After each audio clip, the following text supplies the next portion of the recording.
Hi, I'm Adarsh So, Principal Correspondent with Express Computer, and I welcome you all to another insightful interview session. So today we are living in an era wherein digitization, rising digitization to be particular about it, is making the cyber threat landscape further complex and sophisticated. And cyber attacks in India is projected to rise to staggering 1 trillion per annum by 2033, reaching 17 trillion by 2047 when the country turns 100. Now, this is being projected by a report by Prahar, which is Public Response Against Helplessness and Action for Redressal. So overall, if I talk about this year 2024, from July 2024 to September 2024, 18.7% of the users were attacked by web-borne threats during this period, while 19.9% users in this country were attacked by local threats. So this places India among the top, in fact, among the top 100 countries where users are vulnerable to threats from both web and local threats. Now, when it comes to dangers associated with surfing the web, India is ranked 89th place worldwide, while for local threats to computers via virus files or worms, we hold the 90th position. So to simplify, it just highlights the dire need for enterprises to strengthen their security posture with effective data protection solutions and gear up to build resiliency. So to draw light on the subject, I have an expert speaker with me today. He's Mr. Ripu Daman Singh Bajwa. So Mr. Bajwa is presently working with Dell Technologies as a director and general manager for data protection and unstructured data solutions. He has an enriching experience of over 3 decades. Prior to joining Dell, he has worked with industry-leading names like HCL Infosystems, IBM, Microsoft, and Tata Steels. So on this note, I would like to welcome you, Mr. Bajwa, to this exclusive interview with Express Computer. Thank you, Adarsh. Pleasure to be here. Thank you, sir. Thank you for joining us.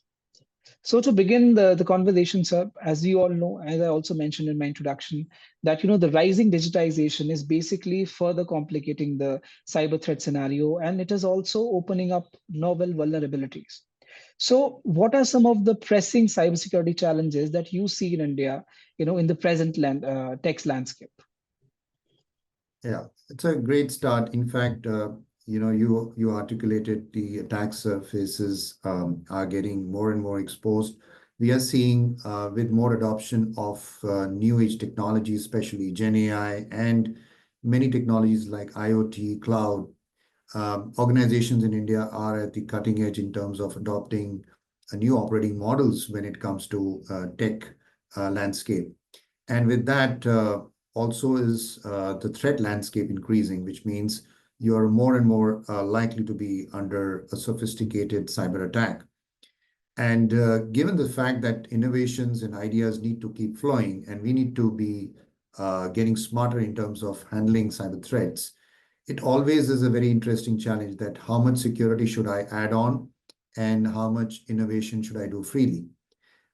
We at Dell Technologies are helping organizations get on to their journey, be absolutely cyber resilient, and to that extent, build in the right frameworks in your security posture so that you can go ahead and innovate freely, fearlessly.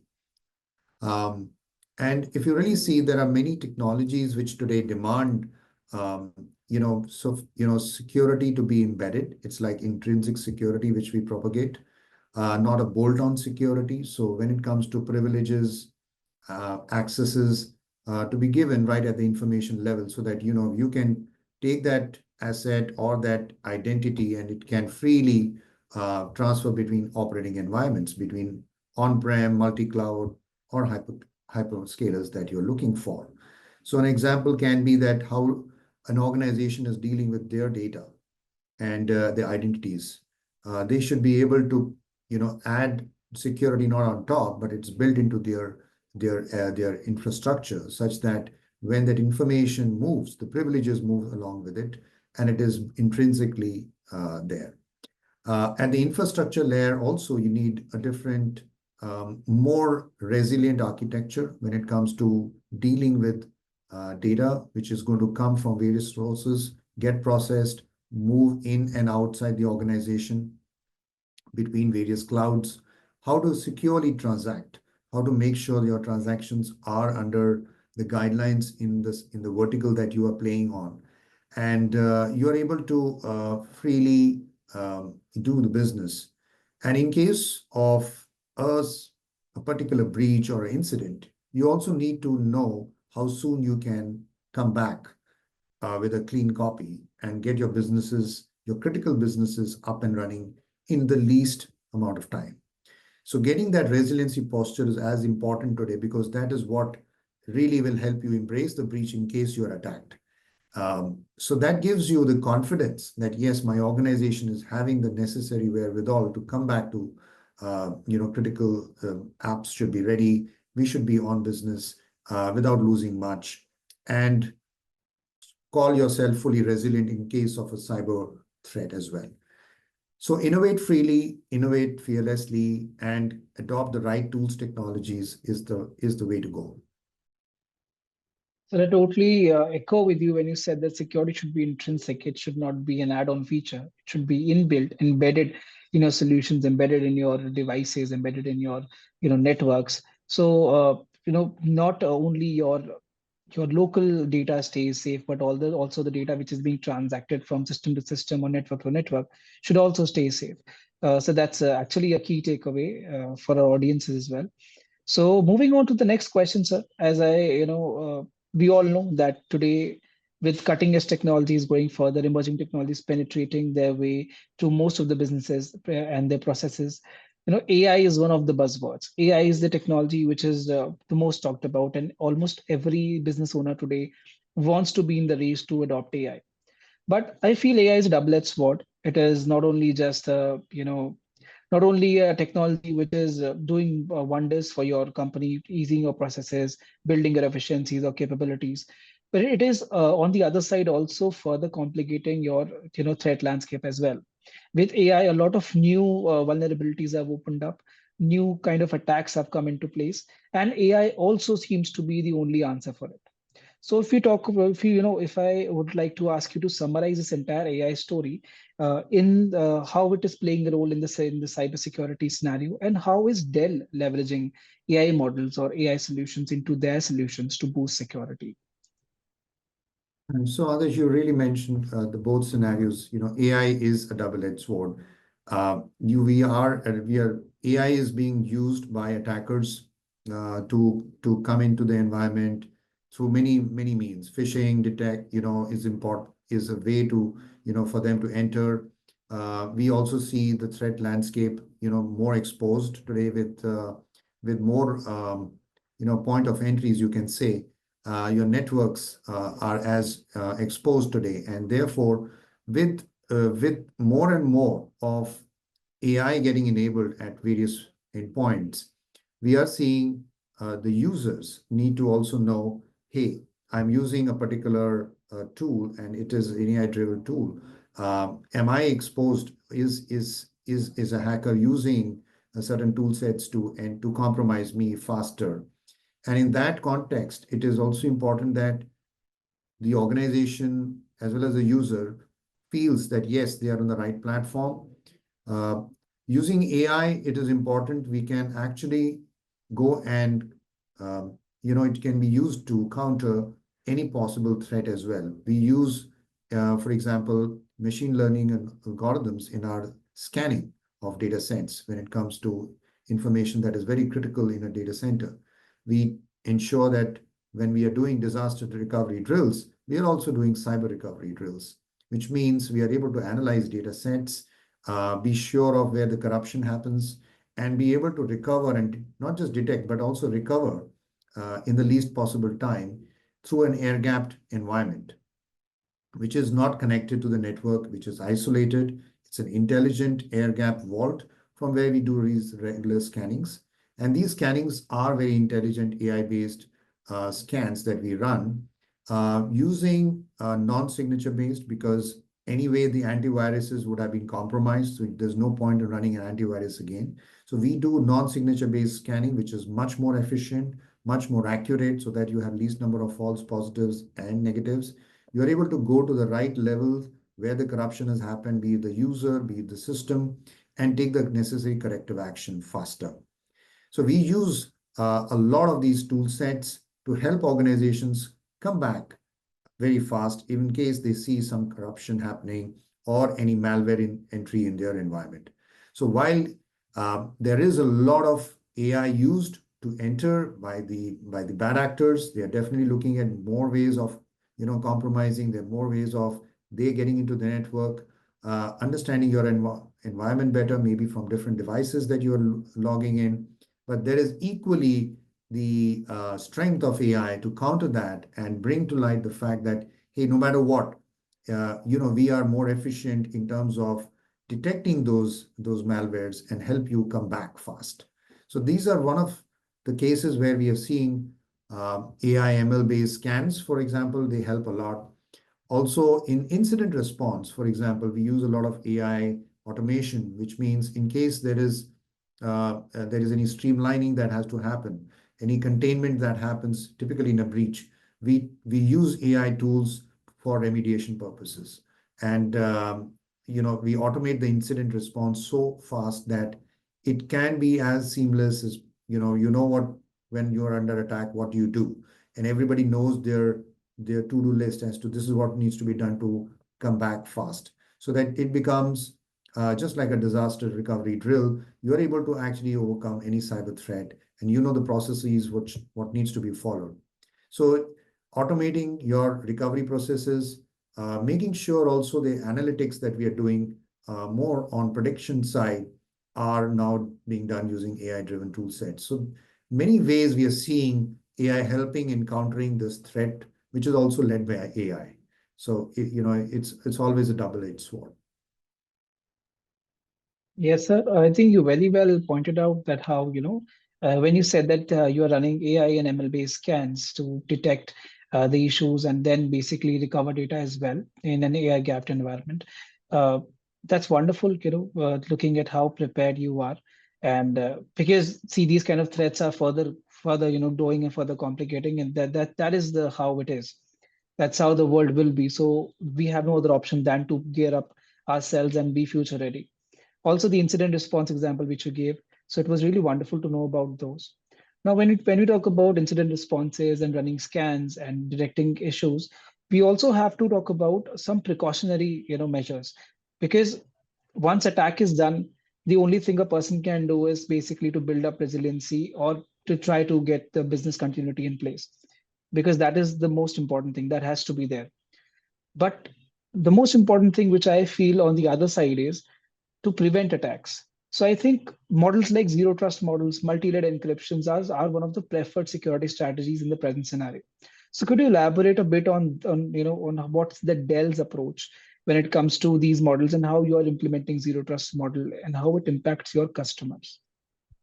Yeah, so as a solution provider and a leader in infrastructure solutions to organizations, we ensure that the technologies that we are building, they are following the zero trust framework, and in that, continuously verifying every asset, every identity, continuously making sure the authentication is done, and also looking at a multi-layered security model in which you're looking at layers of defense, in which typically we are looking at behavioral analysis. We are also looking at advanced encryption, be it at rest or in flight, and very importantly, also doing segmentation, which means when you embrace the breach, you know how to counter it, and also come real-time patching of vulnerabilities, making sure that the organization is able to plug those weak links, and we are also monitoring actively so that we look at all the 5 pillars of NIST. For example, when it is coming to identification, protection, detection, respond, which are the proactive part, there is a lot of work that we do right from the client systems to the servers, the networks, the infrastructure pieces, and also taking it to the application level, making sure that security is thought of intrinsically, protecting the assets, making sure that the response times and detection times are in sync with the business objectives that the organization has set out. And then finally, the recovery pillar, which is the final pillar. We are embracing all the 5 pillars of NIST, and also ensuring that while we are taking care of all 95% of the time, which is defending, in case of a recovery, which is looking to be happening every 11 seconds, we are seeing a cyber threat. Then in that case, we have to be prepared that how soon the organization, in the case of a sophisticated attack, is able to recover. And that is part of the whole strategy to actually make sure that the organization is resilient. So you need to actually be proactive, defend yourself, and also be able to recover in case of a cyber attack. That how soon can I start my organization, or my minimal viable organization should be able to start with all critical data sets, with a clean copy, with a clean assured level of copy, because you cannot start with a corrupted data again. And it has been seen that most of the cyber threats which have happened, or attacks which have happened, it is not easy to get a clean set of data very fast, uh, or a clean room from where you want to start your operations. And that takes a little bit more time to rebuild the data sets again. So in that scenario, if you are assured of a clean place of where you can start from with a clean set of data for your critical applications, then that brings down your your RTO, so that you can start fast and you can go back to business and say that, hey, there's not been much of an impact. We are able to start, and here is the organization started to run with its critical applications. And that gives a full confidence to the organization. So being proactive as well as being able to recover the clean data brings that confidence that, yes, you are having a fully cyber resilient architecture to support your business.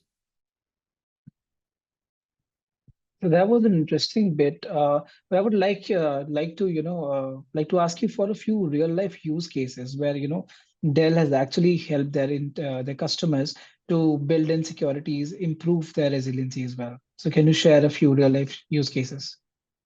Yeah, so we have lots of our software actually, which is in the play here, and that is the secret sauce. It is the ability of the software to protect the data, which is in the first place, to make sure that it is encrypted, the data getting written on the infrastructure is tamper-proof, it's immutable. The As the data moves between operating environments, be it on-premise to cloud, we ensure that the integrity of the data is always, sacrosanct. We just not leave it at that. We also check for data which is written once, to make sure that it is always in a mode that, in case of a recovery, it is always available to start. So that checking process always keeps happening in the infrastructure. This is very useful typically because many times when we think that we have our back copies, and when we go to that and we start to recover from there, we find that either the media is corrupted or the systems are not able to start well in time. And that unpredictable nature sometimes hurts us a lot. So keeping the data is one part, but making sure that the data is always in the format that whenever the requirement comes to recover, it will be available, it will be in the shape and form that you had actually written. So that kind of assurance helps the businesses a lot.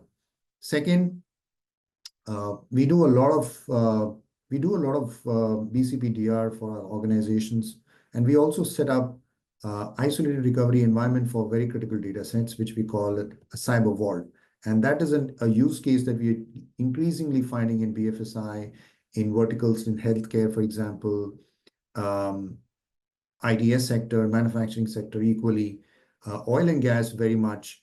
They are looking at critical data sets to be kept in an isolated recovery environment, because now they want that data sets to become also intelligently checking for, how there is there any malware which is coming into the environment that can be detected fast in the IRE environment. The scans can happen, as I mentioned earlier, the intelligence scans can happen at different levels. We go down to not just the file type or the metadata of the file, but the entire content of the file is scanned, and very efficiently in the time frame that we have, so that our scans are absolutely right to the depth that you want, so that we can actually look at any small file corruptions which typically take place early when a hack happens. So we are able to detect that much earlier than any other solution provider. And this has helped because we are able to feed those into the security orchestration framework that are there in the SOC environment, and that becomes a very intelligent input into the entire environment. So you're proactively looking at defending yourself, as well as if there is any small corruption coming into your environment, you have your feed coming in from your IRE environment that this is a kind of anomaly we are seeing. You need to check whether it is intentionally done or is it actually corruption which is happening. So you're able to be sure of catching the corruption early. And for that, we actually have been endorsed globally in many verticals. The solutions that I'm talking about have been endorsed in financial sector, in the government sector especially. We have been also doing good work across many countries in the government, federal departments. People have been looking at the entire Dell stack to look at not just implementing a complete zero trust framework, but also ensuring there's a good amount of validation which is happening, that this is a secure environment and you can go and actually use the same or augment your current environment and benchmark it. So there are projects which are happening globally in this space, which we are leading with, and definitely a lot in terms of improving the cyber resiliency posture.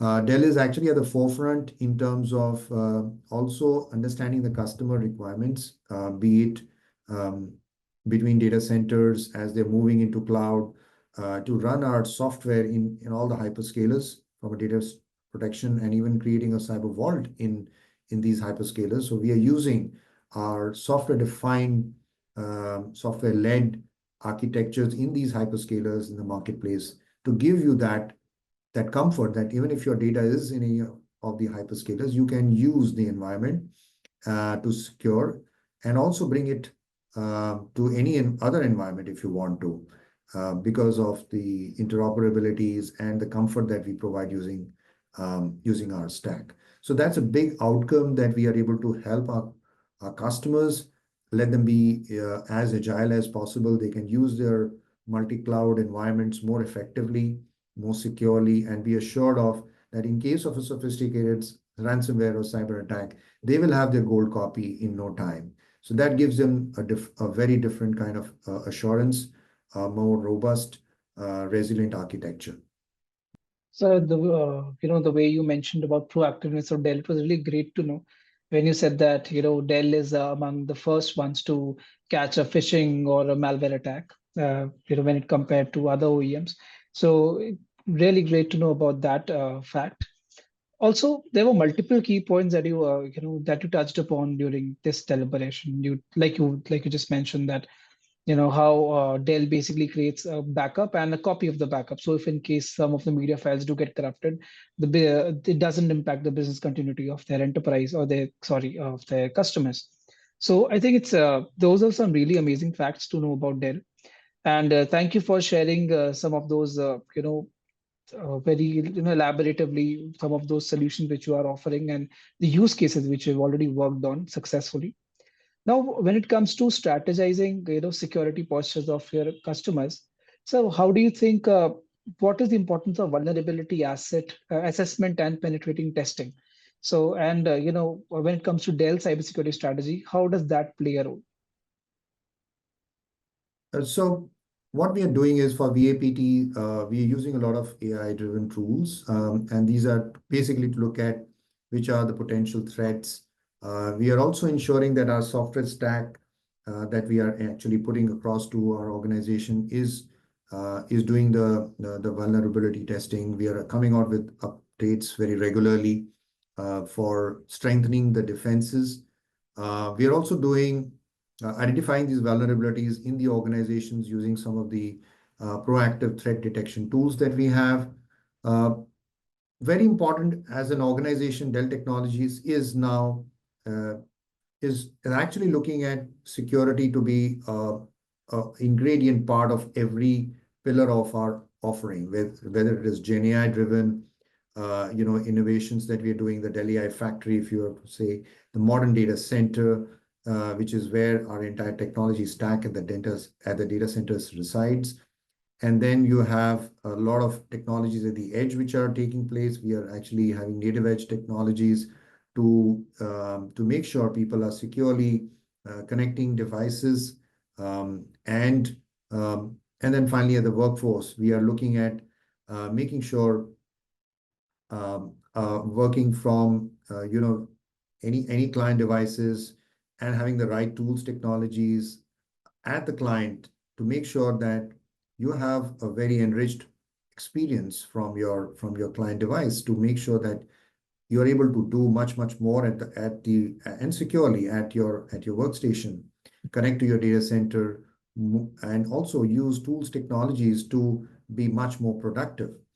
Now, at the heart of all of this lies, having great software to run each and every device and making sure they are secure, making sure the various components that we are bringing to the table here from a secure supply chain perspective. And also the software development that we use, following the secure software development cycle, making sure that these tests are done at the lab level, at the installation site. There is minimal amount of work of integration which happens. That brings down the possibility of any vulnerabilities much more less. So we are now looking at making sure that all the technologies that you get are proven, are secure, and also they're ready for deployment much faster, much seamlessly for your businesses. And of course, all of this comes with not just technology part, we're also ensuring the processes, the services sector, training the various teams around our technologies, making sure they are adept in running them, cybersecurity awareness, doing assessment for our organizations, making sure we give them a report card much before about how the environment looks today, what are the business imperatives, what they need to do to plug those gaps, which are the areas where they need to go and from a security standpoint, look at, making sure they are above standard. And then finally, making sure that the technology piece, the processes, and the people all work in tandem. That's when we can say that you are having a fully cyber resilient architecture and a cyber resilient organization to deal with any possible vulnerability or threats. And sir, I'm pretty sure the report card which you mentioned would have helped your customers, a big time in tracking their environments and any vulnerabilities if in case they have. Also, sir, I echo when you said that, we talk a lot about cybersecurity solutions or some of the new technologies coming in, but all of that boils down to the fact that you need to have a stronger software base, because on that base only you can run those applications. On that base you can deploy further solutions. So this also implies that enterprises today, they need to upgrade their existing infrastructure. They need to modernize the existing solutions that they already have in place, and the machineries, be it the hardware side or the software side of it. Uh, so to be prepared to deploy, newer technologies which requires further more and high computing powers. So yes, sir, it was a very wonderful conversation with you, and a lot of things to learn from you. And I'm pretty sure our audience would also be having a lot of key takeaways. But before I end this conversation, sir, the last question that I would like to ask you is, what are your future plans? What is Dell's future plan when it comes to strengthening security in their own offerings? And if in case, we are waiting any launches or any new products, any line of new products coming our way, any updates that you want to share with us? Well, there is always, we are innovating fast on all categories of our solutions, and security and offerings around security will be part of that. What we have done is we have taken a leadership position globally also on the Gen AI and leading the AI journey. And that's a big step. And I think all organizations who are looking towards having an AI journey should be looking at security, should be looking at the right infrastructure, most sustainable from energy consumption point of view, very highly efficient, because with more and more data, with more and more AI around data, you'll be required to also manage it efficiently with the right amount of resources, which are definitely scarce. So having the right tech partner and who understands the entire journey, who's able to be be able to offer you and also run with you the entire cycle of your data and your businesses is very, very, very key because choosing the right technology partner is always a game changer when it comes to delivering IT and not just technology, but the businesses which are using technology at the heart of everything. So we will be innovating in all sectors that we are playing on. Specifically in the AI space, we are doing much more than anybody, and also on the data center and bringing the entire multi-cloud story for our customers, making them use that effectively. A workforce modernization always and deployment of right technologies at the native edge or at the client side. That has been our core strength. And I think we will be innovating in every front. So definitely you should be looking at a lot more happening in every sector from Dell. Rightly said, sir. And Dell is, a trusted name known for its innovation.